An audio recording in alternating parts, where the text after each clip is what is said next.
Hello बच्चों, नमस्ते। कैसे हैं आप सब लोग? मैं उम्मीद करती हूँ कि आप सब लोग बहुत अच्छे होंगे, बहुत अच्छे से पढ़ाई कर रहे होंगे। Welcome to future cool coaching. बच्चों, आपको पता है कि मैंने साइंस बुलेटिन का 10 से 15 मिनट वाला शो वापस स्टार्ट कर दिया है, जिसकी पहली क्लास आपको कल मिली थी। आज है क्लास नंबर 2। आज हम क्या पढ़ेंगे? आज की क्लास में हम पढ़ने वाले हैं क्या होती है एक प्रोकैरियोटिक सेल, क्या होती है एक यूकैरियोटिक सेल। अक्सर आप एग्जाम में जाते हैं तो आपको क्वेश्चंस देखने को मिलता है कि प्रोकैरियोटिक सेल क्या होती है और यूकैरियोटिक सेल क्या होती है। तो चलिए आज आपके सारे डाउट हम खत्म कर देते हैं। सबसे पहले आप बोर्ड पे जो फोटो देख रहे हैं, ये जो फोटो है ये है एक प्रोकैरियोटिक सेल की। ये है एक प्रोकेंद्रिकी कोशिका या प्रोकैरियोटिक कोशिका। ये जो है एक यूकैरियोटिक सेल है, एक यूकेंद्रिकी कोशिका है। आइए जानते हैं क्या होती है प्रोकैरियोटिक सेल और क्या होती है यूकैरियोटिक सेल। बच्चों, इस संसार में दो ही प्रकार के जीव जंतु पाए जाते हैं। एक ऐसे जिनमें प्रोकैरियोटिक प्रकार की कोशिका होती है, उनको हम प्रोकैरियोट्स कहते हैं, और जिनमें यूकैरियोटिक प्रकार की कोशिका पाई जाती है उनको हम यूकैरियोट्स कहते हैं। यानी कि मैम दो प्रकार के जीव हो गए, प्रोकैरियोट्स, यूकैरियोट्स। जिनकी सेल का टाइप, जिनकी कोशिका का प्रकार प्रोकैरियोटिक है वो प्रोकैरियोट्स कहलाएंगे, जिनकी कोशिका का प्रकार यूकैरियोटिक है वो यूकैरियोट्स कहलाएंगे। आइए बेसिक डिफरेंस जानते हैं। प्रोकैरियोट्स जो होते हैं वो हमेशा यूनिसेलुलर होते हैं। यूनिसेलुलर का मतलब होता है एक कोशिकीय होते हैं। इसका मतलब कि इनमें एक ही सेल होगी, इस तरीके से एक ही सेल है। और वो सेल कौन से प्रकार की है? वो सेल, वो कोशिका प्रोकैरियोटिक प्रकार की है। यानी कि मैम प्रोकैरियोट्स जीव जंतु होते हैं, उनमें एक ही सेल होती है, वो सिंगल सेलुलर, वो यूनिसेलुलर होते हैं। फॉर एग्जांपल जैसे आपने पढ़ा है अमीबा, यानी कि मैम अमीबा जो है वो क्या है? वो एक प्रोकैरियोट्स है। क्यों है? क्योंकि अमीबा की कोशिका जो है वो एक ही कोशिका है, और एक कोशिकीय जीव जंतु कैसे होते हैं? प्रोकैरियोट्स होते हैं। दूसरी तरफ जो यूकैरियोट्स होते हैं वो मल्टी सेलुलर और यूनिसेलुलर दोनों हो सकते हैं। Most of the eukaryotes are multi cellular. अधिकतर जो यूकैरियोटिक जीव होते हैं उनकी कोशिका का प्रकार मल्टी सेलुलर है। एक आधे को छोड़ दो तो वो यूनिसेलुलर भी होते हैं, लेकिन अधिकतर क्या होते हैं? Multi cellular. मल्टी सेलुलर क्या होते हैं? जिनमें मैनी सेल्स हों, जिनमें बहुत सारी सेल्स और बहुत सारे प्रकार की कोशिकाएं होती हैं, उनको हम मल्टी सेलुलर कहते हैं। जैसे हम लोग, हमारे शरीर में अलग अलग प्रकार की कोशिकाएं पाई जाती हैं, अलग अलग से काम करती हैं। ब्रेन की सेल्स अलग काम करती है, आंखों की सेल्स अलग काम करती है, नाक की सेल्स अलग काम करती हैं। तो जिनमें बहुत सारी सेल्स और बहुत सारे प्रकार की कोशिकाएं होती हैं उनको हम मल्टी सेलुलर कहते हैं। पहला डिफरेंस बेटा, जो प्रोकैरियोटिक सेल होती है उसका साइज छोटा होता है। वैसे तो मैं आपको बता दूं, जो सेल्स होती हैं, जो कोशिकाएं होती हैं, वो सिर्फ और सिर्फ माइक्रोस्कोप से ही आप देख सकते हो। लेकिन जब हम बात करते हैं इन दोनों सेल में साइज की, तो प्रोकैरियोटिक सेल का साइज छोटा होता है। किसकी तुलना में? यूकैरियोटिक साइज की तुलना में। यानी कि जो प्रोकैरियोटिक जीव जंतु होते हैं उनकी कोशिका का आकार यूकैरियोटिक कोशिका के आकार के तुलना में छोटा होता है। तो आपसे पूछे एग्जामिनर, प्रोकैरियोटिक और यूकैरियोटिक सेल में ज्यादा छोटी कौन सी होगी? प्रोकैरियोटिक सेल जो होती है वो साइज में छोटी होती है, जबकि यूकैरियोटिक सेल जो होती है वो साइज में बड़ी होती है। अगला, जो प्रोकैरियोटिक सेल होता है उसमें न्यूक्लियस एब्सेंट होता है। न्यूक्लियस का मतलब होता है केंद्रक। हाँ जी, मेन डिफरेंस होता है ये प्रोकैरियोटिक और यूकैरियोटिक सेल के अंदर। प्रोकैरियोटिक सेल में न्यूक्लियस नहीं पाया जाता है। आपने पढ़ा है इस तरीके से सेल होती है और सेल के बीच में केंद्रक होता है, न्यूक्लियस होता है। लेकिन प्रोकैरियोटिक सेल में ये न्यूक्लियस नहीं होता है, ये केंद्रक नहीं पाया जाता है। जबकि प्यारे बच्चों, यूकैरियोटिक सेल में हमेशा और हमेशा न्यूक्लियस इज प्रेजेंट। कोई भी आप सेल देखोगे, उस सेल के अंदर अगर न्यूक्लियस है, अगर केंद्रक है, तो वो कौन से प्रकार की सेल होगी? वो यूकैरियोटिक प्रकार की सेल होगी। तो अगर एग्जामिनर पूछ ले कौन से प्रकार की कोशिका में केंद्रक नहीं पाया जाता? प्रोकैरियोटिक सेल में। कौन से प्रकार की सेल में केंद्रक यानी न्यूक्लियस पाया जाता है? यूकैरियोटिक सेल में। अगला, प्रोकैरियोटिक सेल का जो राइबोसोम होता है वो हमेशा और हमेशा 70S टाइप का राइबोसोम होता है। प्रोकैरियोटिक कोशिका का जो राइबोसोम होता है वो कौन से प्रकार का होता है? वो 70S प्रकार का होता है। हाँ जी, प्रोकैरियोटिक सेल में 70S टाइप का राइबोसोम पाया जाता है। जबकि यूकैरियोटिक कोशिका में 80S टाइप का राइबोसोम होता है, 80S प्रकार का राइबोसोम पाया जाता है। तो अगर एग्जामिनर क्वेश्चन पूछ ले कौन से प्रकार की कोशिका में 70S प्रकार का राइबोसोम होता है, कौन से प्रकार की कोशिका में 80S टाइप का राइबोसोम होता है, तो प्रोकैरियोटिक सेल में 70S प्रकार का राइबोसोम, यूकैरियोटिक सेल में 80S टाइप का राइबोसोम। अगला सुनो, प्रोकैरियोटिक सेल में cytoplasm present but cell organelle is absent. इस लाइन का मतलब क्या है? कोई भी प्रोकैरियोटिक सेल होती है उसमें साइटोप्लाज्म तो होता है। अब ये साइटोप्लाज्म क्या होता है? ऐसे सेल होती है, इस सेल के अंदर क्या होता है? गाढ़ा सा लिक्विड होता है। साइटो का मतलब सेल, प्लाज्म का मतलब लिक्विड यानी द्रव। सेल के अंदर एक गाढ़ा सा लिक्विड पाया जाता है जिसको साइटोप्लाज्म कहते हैं, और इसी साइटोप्लाज्म में सेल ऑर्गेनेलीज होते हैं, कोशिकांग होते हैं, जैसे माइटोकॉन्ड्रिया, जैसे गोल्गी बॉडीज यानी गोल्जिकाए, जैसे एंडोप्लाज्मिक रेटिकुलम यानी अंतःप्रद्रव्य जालिका। और ये सारे कहां होते हैं? साइटोप्लाज्म में। तो देखो बेटा, ये देखो, ये सेल का साइटोप्लाज्म है, ये गाढ़ा सा लिक्विड है सेल का जिसको हम साइटोप्लाज्म कहते हैं। इस साइटोप्लाज्म में देखो गोल्गी अपार्टस यानी गोल्जिकाए, माइटोकॉन्ड्रिया, लाइसोसोम, एंडोप्लाज्मिक रेटिकुलम यानी अंतःप्रद्रव्य जालिका, ये सब साइटोप्लाज्म के अंदर होते हैं। ये सब कोशिकांग जो होते हैं वो कोशिका द्रव्य में होते हैं। तो प्यारे बच्चों, जो प्रोकैरियोटिक सेल होती है उसमें साइटोप्लाज्म तो होता है, लेकिन माइटोकॉन्ड्रिया नहीं होता, लाइसोसोम नहीं होता, गोल्जिकाए नहीं होता, एंडोप्लाज्मिक रेटिकुलम नहीं होता। जबकि यूकैरियोटिक सेल में देखो आपको सब कुछ देखने को मिल रहे हैं। तो यही बात यहां पे लिखी है कि प्रोकैरियोटिक कोशिका में साइटोप्लाज्म तो होता है, लेकिन उसमें माइटोकॉन्ड्रिया नहीं होता, उसमें एंडोप्लाज्मिक रेटिकुलम नहीं होता, उसमें लाइसोसोम नहीं होता, उसमें गोल्गी बॉडीज यानी गोल्जिकाए नहीं होता। जबकि यूकैरियोटिक सेल में कोशिका द्रव्य भी होता है और कोशिकांग जैसे माइटोकॉन्ड्रिया, जैसे लाइसोसोम, जैसे अंतःप्रद्रव्य जालिका, जैसे गोल्जिकाए, ये सब पाए जाते हैं। तो आपसे पूछेगा कौन से टाइप की सेल्स के अंदर माइटोकॉन्ड्रिया नहीं होता? Prokaryotic cell. कौन से टाइप की सेल में माइटोकॉन्ड्रिया होता है? Eukaryotic cell.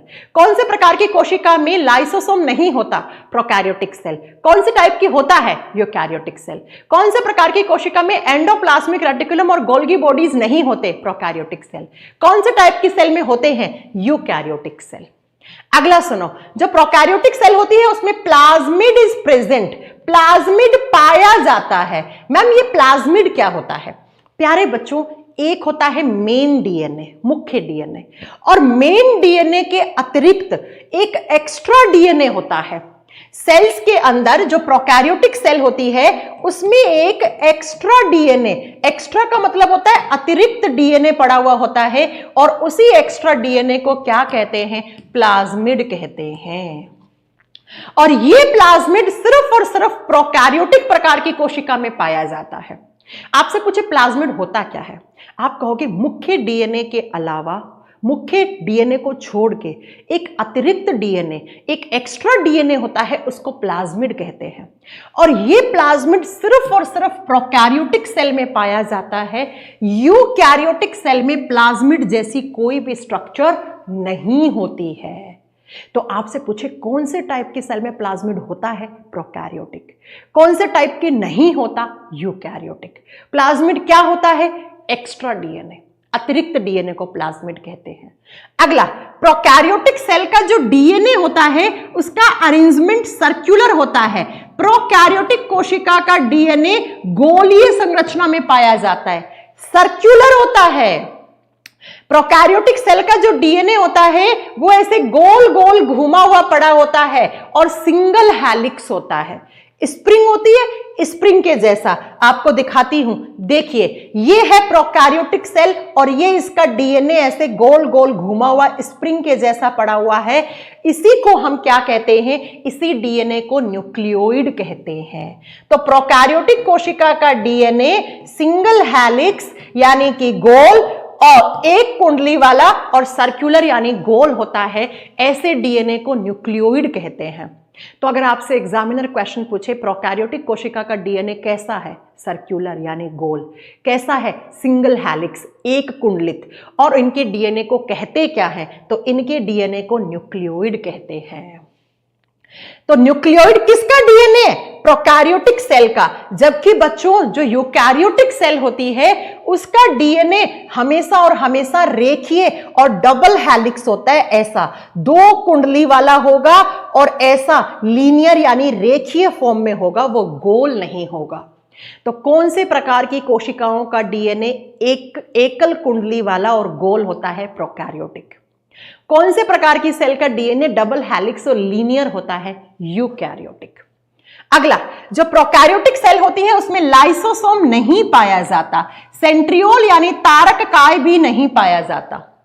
जबकि जो आपकी यूकैरियोटिक सेल होती है उसमें लाइसोसोम और सेंट्रियोल प्रेजेंट पाए जाते हैं। प्रोकैरियोटिक सेल जो रिप्रोडक्शन करती है वो एसेक्सुअल तरीके से करती है, यानी कि अलैंगिक जनन करती है। एसेक्सुअल रिप्रोडक्शन क्या होता है? ऐसा रिप्रोडक्शन जो बिना सेक्सुअल ऑर्गन्स के इन्वॉल्वमेंट से हो जाए, ऐसा रिप्रोडक्शन जिसमें शुक्राणु और अंडाणु कोशिका की जरूरत ना हो, जिसमें एक ही पेरेंट की जरूरत होती है, उसको हम एसेक्सुअल रिप्रोडक्शन कहते हैं, अलैंगिक जनन। जैसे आपने पढ़ा होगा अमीबा अपने आप को तोड़ के 2 नए अमीबा में बन जाता है, तो क्या उस अमीबा को सेक्सुअल ऑर्गन्स की जरूरत पड़ी? नहीं। तो अमीबा में या फिर जितने भी प्रोकैरियोटिक जीव होते हैं उनमें रिप्रोडक्शन एसेक्सुअल होता है। प्रोकैरियोटिक सेल किस तरीके से रिप्रोड्यूस करती है, उनमें जनन कैसे होता है? अलैंगिक जनन पाया जाता है। जबकि यूकैरियोटिक सेल में सेक्सुअल और एसेक्सुअल दोनों तरीके से रिप्रोडक्शन हो सकता है। यूकैरियोटिक कोशिका के अंदर लैंगिक और अलैंगिक जनन दोनों हो सकते हैं। जैसे हम हमारी बात करें, एनिमल्स की, ह्यूमंस की बात करें, तो इनमें तो सेक्सुअल रिप्रोडक्शन होता है, इनमें तो लैंगिक जनन होता है। लेकिन कुछ प्लांट्स और कुछ एल्गीज, कुछ पेड़ पौधे और कुछ आपकी शैवाल होती हैं जो एसेक्सुअल तरीके से रिप्रोड्यूस कर सकते हैं। तो यूकैरियोट्स के अंदर सेक्सुअल और एसेक्सुअल दोनों तरीके से रिप्रोडक्शन हो सकता है। अब बात करते हैं हम एग्जाम्पल्स।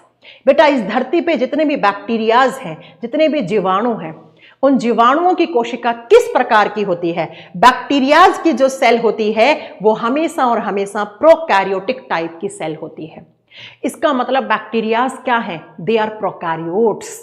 उनको प्रोकैरियोट्स क्यों बोला? क्योंकि उनकी कोशिका का प्रकार क्या है? प्रोकैरियोटिक प्रकार की है।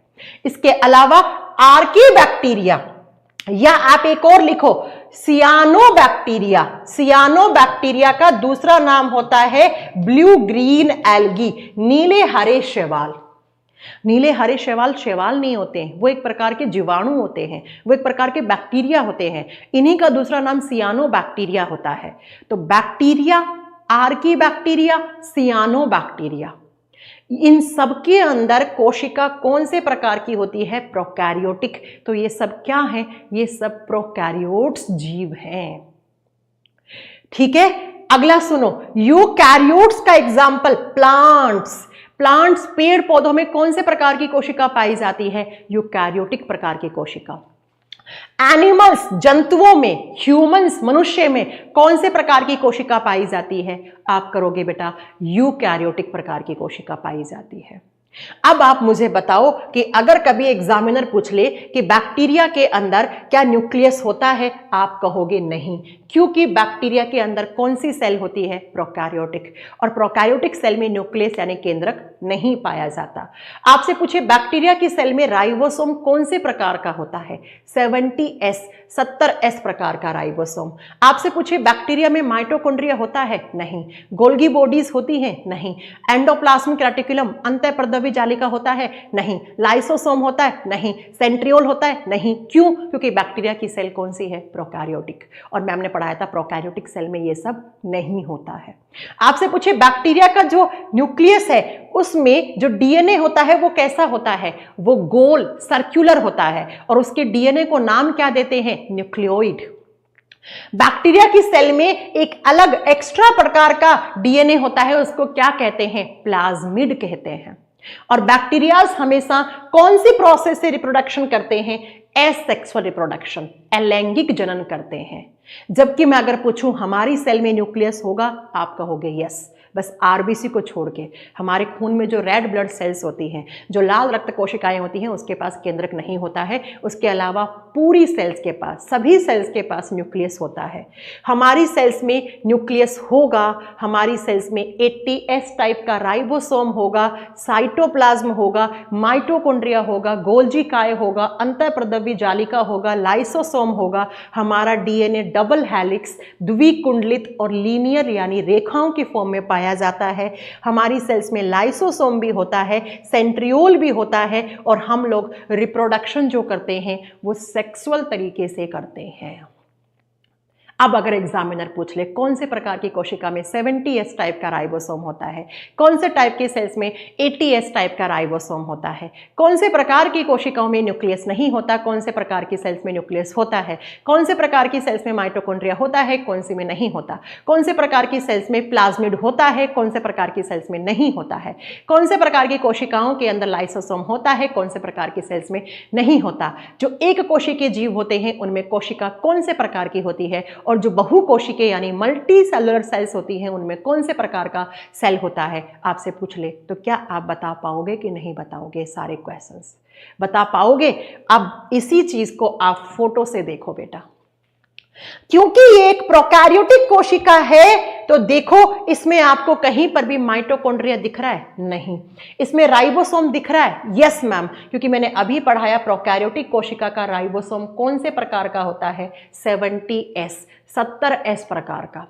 प्रोकैरियोटिक सेल का डीएनए ऐसे गोल गोल घुमा हुआ पड़ा हुआ होता है, उसको न्यूक्लियोइड कहते हैं। इसमें आपको ना न्यूक्लियस दिख रहा, ना माइटोकॉन्ड्रिया दिख रहा, ना लाइसोसोम दिख रहा आपको इसके अंदर, ना ही आपको गोल्जी काय, ना ही अंतःप्रद्रव्य जालिका दिख रही है। इसका मतलब ये कौन सी सेल है? ये एक प्रोकैरियोटिक कोशिका है। जबकि यूकैरियोटिक सेल के अंदर देखो आपको लाइसोसोम भी दिख रहा है, राइबोसोम भी दिख रहा है, माइटोकॉन्ड्रिया भी दिख रहा है, गोल्गी बॉडीज भी दिख रहा है, एंडोप्लाज्मिक रेटिकुलम भी दिख रहा है, और न्यूक्लियस यानी केंद्रक भी दिख रहा है। तो ये ऊपर वाली सेल कौन सी है? ये एक यूकैरियोटिक कोशिका है, और ये हमारी सेल है, क्योंकि हम लोग यूकैरियोट्स हैं, हम लोग यूकैरियोटिक प्रकार के जीव हैं। हमारी सेल का टाइप क्या है? हमें कौन से प्रकार की कोशिका होती है? हमें यूकैरियोटिक प्रकार की कोशिका होती है। जबकि ये किसकी सेल है? ये एक बैक्टीरिया की सेल है, ये एक जीवाणु की कोशिका है, और जीवाणु की कोशिका में ऐसी दिखती है बच्चों, ऐसी। क्यों? क्योंकि बैक्टीरियाज, नीले हरे शैवाल, आर्की बैक्टीरियाज, सियानो बैक्टीरियाज, इन सब में प्रोकैरियोटिक प्रकार की कोशिका होती है, तो हम प्रोकैरियोट्स कहते हैं। तो आपको समझ में आया प्रोकैरियोटिक सेल क्या होती है, यूकैरियोटिक सेल क्या होती है। प्रोकैरियोटिक सेल में क्या क्या होगा, यूकैरियोटिक सेल में क्या क्या होगा। और यकीन मानिए यही सारे क्वेश्चंस जब आप PYQs लगाते हो तो आपको वहां पर सारे क्वेश्चंस देखने को मिलते हैं। तब